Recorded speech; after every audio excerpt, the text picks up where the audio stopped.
Assalamualaikum warahmatullahi wabarakatuh. Perkenalkan, nama saya Anissa Maulida Jamil, NPM 22. Di sini saya akan mempresentasikan tentang fikih siasat hukum atau politik kenegaraan.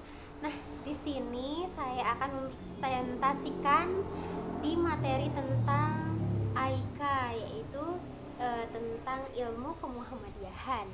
Oke, lanjut aja ke slide yang pertama. Yang slide pertama adalah pengertian fikih siasat. Fikih siasat merupakan tarkib idhafiyah atau kalimat majmuk yang terdiri dari dua kata, yaitu fikih dan al-siasi. Fikih berarti pemahaman yang mendalam dan akurat sehingga dapat memahami tujuan, ucapan, dan atau tindakan tertentu. Siasah berasal dari kata bahasa Arab yaitu mengatur, mengurus, dan memerintah. Siasah juga berarti pemerintahan atau politik di mana menuntut kebijaksanaannya.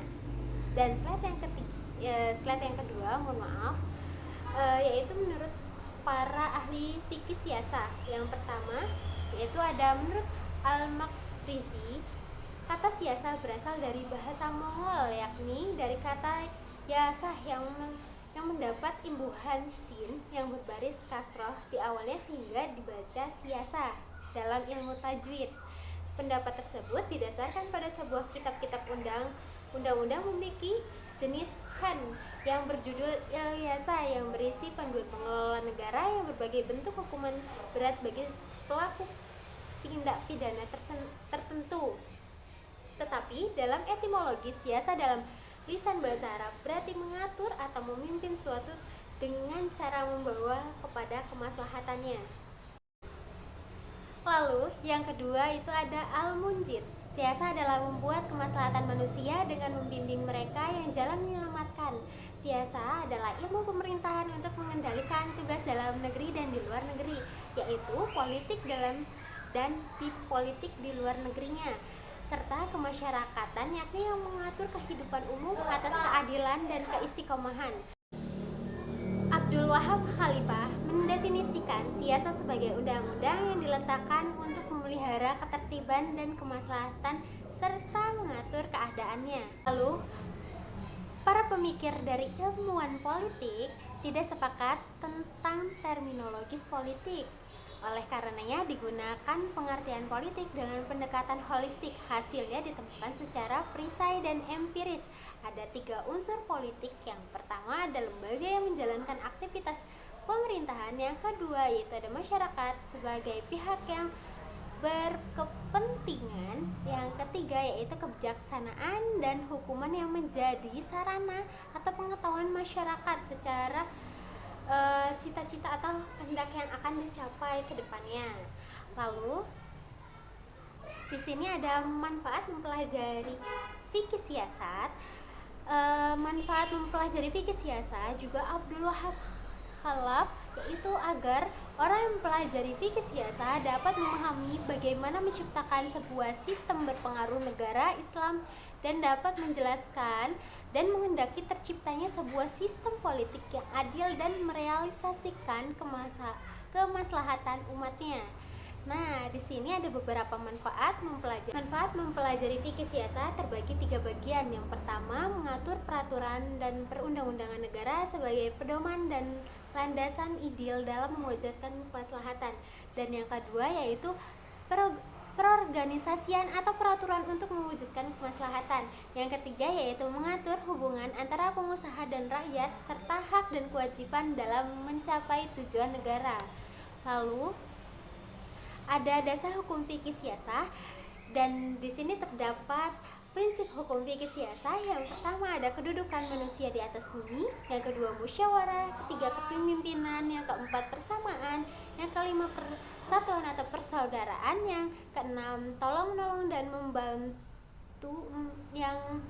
membantu membela yang lemah itu. Terus habis itu yang ketujuh yaitu menegak hukum dan keadilan, dan yang kedelapan adalah hak asasi manusia atau yang kita sebut HAM dan membela negara.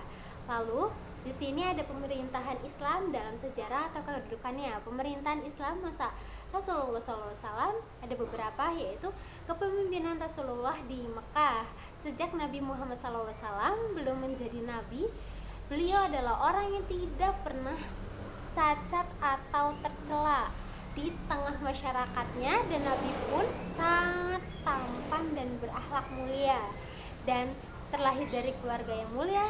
Pada usia yang semakin sangat beranjak dewasa, Nabi pun sering bertafakur pada usianya ke 40 tahun. Nabi SAW mendapatkan gelar wahyu pertama dalam surat Al-Alaq ayat 1-5, dan Allah memilih sebagai nabi atau golongan umat Islam.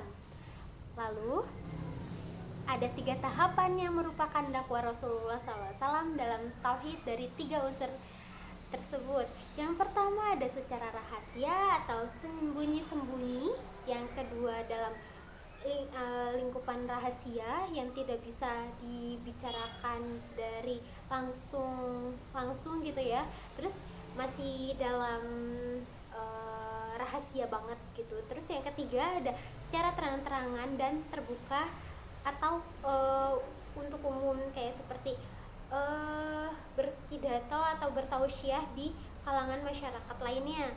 Terus terdapat faktor yang dilakukan Nabi Muhammad SAW, yaitu ada yang pertama secara sosial, secara religius, politis, ideologi, dan ekonomi. Lalu pemerintah Islam di masa Khalifah Ur-Rasyidin, yang pertama ada Abu Bakar As-Siddiq, ada yang kedua ada Umar bin Khattab, yang ketiga ada Utsman bin Affan, yang keempat ada Ali bin Abi Thalib. Ada Abu Bakar As-Siddiq. Pengangkatan Abu Bakar menjadi khalifah merupakan awal terbentuknya pemerintahan model khalifah dalam sejarah Islam. Ia disebut lembaga pengganti kenabian dalam memelihara urusan agama dan mengatur urusan dunia untuk meneruskan pemerintah negara di Madinah yang terbentuk di masa Nabi SAW. Pengangkatan untuk mengaku jabatan tersebut merupakan hasil kesepakatan antara kaum Ansor dengan kaum Muhajirin dalam bermusyawarah yang mereka di Saqifah Bani Sa'idah. Musyawarah itu sendiri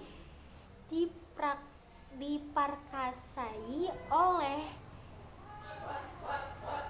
oleh kaum Ansar secara spontan sehari setelah wafat Rasulullah SAW. Sikap spontanitas mereka ini menunjukkan mereka lebih memiliki kesadaran politik daripada kaum Muhajirin untuk memikirkan siapa pengganti Rasulullah dalam memimpin umat Islam pada masa pemerintahan terhadap kebijaksanaan pengurus terhadap agamanya. Lalu yang kedua ada Umar bin Khattab. Peran Umar dalam penyebaran agama Islam sangat besar. Hal ini terdapat di perkiraannya sebelum Nabi Muhammad SAW, maka saat itu beliau berdoa kepada Allah, ya Allah, kuatkan Islam dengan salah seorang dari Amr bin Hashim atau Umar bin Khattab, yaitu Umar bin Khattab. Peran Umar dan penyebaran agama Islamlah sangat besar. Hal ini telah diperkirakan ya oleh Nabi Muhammad SAW. Maka saat itu beliau berdoa kepada Allah, dan akhirnya Umar masuk Islam pada tahun 616 Masehi masuknya, dan Umar kemudian putra sulungnya Abdullah dan istrinya Zainab binti Ma'zun. Selain itu, keislaman Umar membuka jalan bagi tokoh-tokoh Arab lainnya untuk masuk Islam. Dalam ide pengumpulan ayat-ayat Al-Quran, Umar adalah orang yang pertama dari kalangan sahabatnya dan mencetuskan ide-ide tentang perlunya pengumpulan ayat-ayat Al-Quran. Ketika itu ayat-ayat Al-Qurannya yang dituliskan oleh para sahabat Nabi terbesar di berbagai lempengan batu, pelepah kurma, tulang-tulangan, dan sebagainya. Lalu Madinah juga sebagai negara adikuasa semenjak penaklukan Romawi dan Persia. Pemerintah Islam juga menjadi kuasa dunia yang memiliki wilayah kekuasaan yang luas, meliputi Menanjung, Arabia, Syria, Irak, Persia, dan Mesir. Umar bin Khattab yang dikenal sebagai negarawan administrator, keterampilan pandai, dan seorang pembuat dan kebijaksanaan mengenai pengelolaan wilayah kekuasaan yang luas. Lalu Yang ketiga ada Utsman bin Affan. Periode kehidupan Utsman yang paling menonjol, beliau dilahirkan 6 tahun setelah tahun gajah, artinya lebih muda 6 tahun dari Nabi SAW. Berhijrah tatkala berusia 47 tahun dan diangkat menjadi khalifah pada usia 70 tahun yang sangat menjabat sebagai khalifah selama 12 tahun. Beliau meninggal saat 82 tahun, tepatnya pada tanggal 18 Zulhijjah 35 Hijriah. Semasa hidup beliau, di zaman Nabi, Utsman bin Affan mengikuti beberapa perangan, diantaranya perang Uhud, Khaybar, pembebasan kota Mekah, perang Taif, Hawazin, dan perang Tabuk. Beliau tidak ikut perang Badar karena diperintah Rasulullah SAW untuk mengisterinya yang sedang sakit, atau ibarat kata mohon maaf kala menunggu istrinya karena istrinya itu sedang sakit gitu, sampai akhirnya meninggal dunia istrinya. Dan kesalehan sosial begitu tinggi sehingga sesuatu ketika beliau pernah membeli sumur dari seorang Yahudi untuk kaum muslimin seharga 2000 dirham dan mewakafkannya tanah seharga 15.000 dirham untuk peluasan Masjid Nabawi, menyerahkan 940 ekor unta, 60 kuda, 10.000 dinar untuk keperluan Jaisul Usrah pada perang Tabuk, dan setiap hari Jumat beliau membebaskan seorang budak laki-laki perempuan di masa pemerintahan Abu Bakar As-Siddiq. Lalu masa pemerintahan Utsman bin Affan, yaitu roda pemerintahan Utsman tidak jauh keberadaan dengan Umar. Dalam pidato pembaitannya, ia tegaskan akan meneruskan kebiasaan yang dibuat pendahuluannya, pemegang kekuasaan tertinggi yang ada di tengah khalifah dan pelaksanaan tugas eksekutif pemerintahan pusat dibantu oleh penjabat sekretariat negara yakni Marwan bin Hakam. Lalu ada Ali bin Abi Thalib. Pengangkatan Ali menjadi khalifah, yaitu Ali adalah calon terkuat untuk menjadi khalifah setelah Khalifahan Utsman bin Affan. Pada saat itu Ali banyak mendapatkan dukungan dari para sahabat atau senior dan bahkan para pemberontak pada masa Khalifah Utsman seperti Abdullah bin Sabah. Sedangkan Sa'ad bin Abi Waqqas dan Abdullah bin Umar tidak mendukungnya, walaupun di kemudian hari Sa'ad ikut mendukung Ali. Orang yang pertama kali membait Ali adalah di kemudian adalah Thalab bin Ubaidillah, kemudian oleh Zubair bin Awam dan Sa'ad bin Abi Waqqas, kemudian diikuti oleh banyak sahabat Muhajirin dan kaum Ansor. Asal mulanya Ali menolak mencalonkan diri, namun mereka tidak berkepentingan Islam, maka ia pun mau. Itu terjadi pada tanggal 20 Juni 656 Masehi secara umum dan mengenai beberapa hal yang dicontohkan oleh Khulafaur Rasyidin dan memimpin negara di Madinah. Lalu pertama mengenai pengangkatan 4 orang sahabat Nabi diterkemukakan itu menjadi khalifah, dipilih dan diangkat dengan cara yang berbeda. Kedua, pemerintah Khulafaur Rasyidin tidak mempunyai konstitusi yang dibuat secara khusus sebagai dasar dan pedoman penyelenggaraan pemerintah. Ketiga, pemerintah Khulafaur Rasyidin juga tidak mempunyai ketentuan mengenai masa jabatan bagi setiap khalifah. Dan yang keempat, yaitu dalam penyelenggaraan pemerintahan negara Madinah, Khulafaur Rasyidin melaksanakan prinsip musyawarah, prinsip persamaan bagi semua lapisan pada masyarakat dalam berbagai aspek kehidupan, prinsip kebebasan berpendapat, prinsip keadilan sosial dan kesejahteraan rakyat. Kelima, dasar dan pedoman penyelenggaraan pemerintah di negara Madinah adalah Al-Quran dan Sunnah, hasil ijtihad penguasa dan hasil keputusan majelis. Oke, itu yang bisa saya sampaikan dan itu yang bisa saya presentasikan ke teman-teman semua. Mohon maaf ada kata-kata yang salah dalam pelafalan kata, pengucapan kata dari presentasi saya, tingkah laku saya.